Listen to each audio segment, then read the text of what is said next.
আজ আমি তোমাদের একটা নতুন রকমের রেসিপি দেখাবো। নামটা একটু তোমরাই দিয়ে দিও। তো প্রথমে আমি কড়াইয়ের মধ্যে সরষের তেল দিলাম, আর এখানে নুন হলুদ মেখে রাখা চিকেনটা দিয়ে একটু ভেজে নেব। খুব কড়া করে কিন্তু ভাজবো না।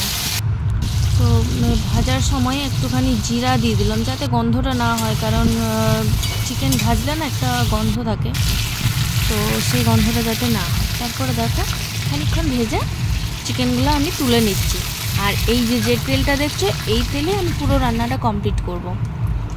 তারপর খানিকটা তেল আমি তুলে রেখে দিয়েছিলাম, আমার সেই মুহূর্তে তেল এতটা প্রয়োজন হয়নি। তো তারপর দেখো আর একটু তেলের মধ্যে একটু গরম মশলা দিলাম, একটু আদা, একটু নাগলো গোটা গোটা আদা, রসুন, পেঁয়াজ সব রাফ কাটিং করে আর দিয়ে দিয়েছিলাম, কাজু ছিল 4 পিস, কাঁচা লঙ্কা আর টমেটো। এইগুলো দিয়ে ভালো করে ভেজে নিলাম, ভেজে আর মিক্সির মধ্যে তুলে রাখলাম। এটা ঠান্ডা হলে মিক্সিতে ব্লেন্ড করব। তো এটা আমি মিক্সির মধ্যে তুলে রাখলাম পুরোটাই। তারপর আবার কড়াইটা পরিষ্কার করলাম, তারপর বাকি যে তেলটা ছিল ওই মাংস ভাজার, সেই তেলটাই দিয়ে দিলাম। তার মধ্যে আবার একটুখানি গরম মশলা, একটুখানি গোলমরিচ, আর এখানে পেঁয়াজ কুচি আর রসুন কুচি করে রেখেছিলাম সেইটা দিয়ে দিলাম। আর ওইদিকে আমার পেস্ট করাও হয়ে গেছে, কারণ ঠান্ডা হয়ে গেছিলো, ঠান্ডা হলে পরে ওটা করতে হবে। তো দেখো এখানেও আমার এটা ভাজা হয়ে গেছে। একটু নুন হলুদ, কাশ্মীরি লঙ্কার গুঁড়ো, জিরে গুঁড়ো, ধনে গুঁড়ো আর একটু চিনি আমাকে দিতেই হয়, তার কারণ আমি ঘটি।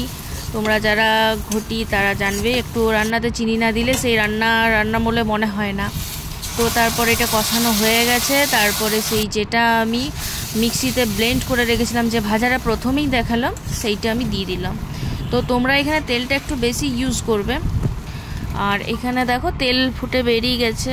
তারপর আমি কি করলাম, ভাজা যে চিকেনটা ছিল সেটা দিয়ে দিলাম ওই মশলার মধ্যে।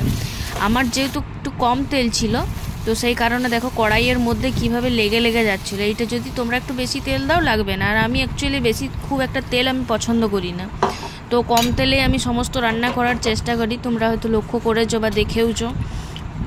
তো তারপরে দেখো আমি একটুখানি আবার জল দিয়ে দিলাম পরিমাণ মতো, কারণ আমার গ্রেভি দরকার ছিল। তো পরিমাণ মতো জল দিয়ে আবার একটুখানি ঢাকা দিয়ে ফুটতে দিয়েছিলাম। ফুটা হয়ে গেছে। তারপরে লাস্টে একটু দুধ দিচ্ছি মানে আমার কাছে ফ্রেশ ক্রিম ছিল না, তো তোমাদের কাছে ফ্রেশ ক্রিম থাকলে অবশ্যই দেবে, না হলে দুধ দেওয়া যেতে পারে। তো দুধ দিলাম আর একটুখানি কাসুরি মেথি দিলাম, দিয়ে ভালো করে নেড়ে চেড়ে নুন মিষ্টি দেখেই নামিয়ে দিলাম। কেমন হয়েছে জানিও।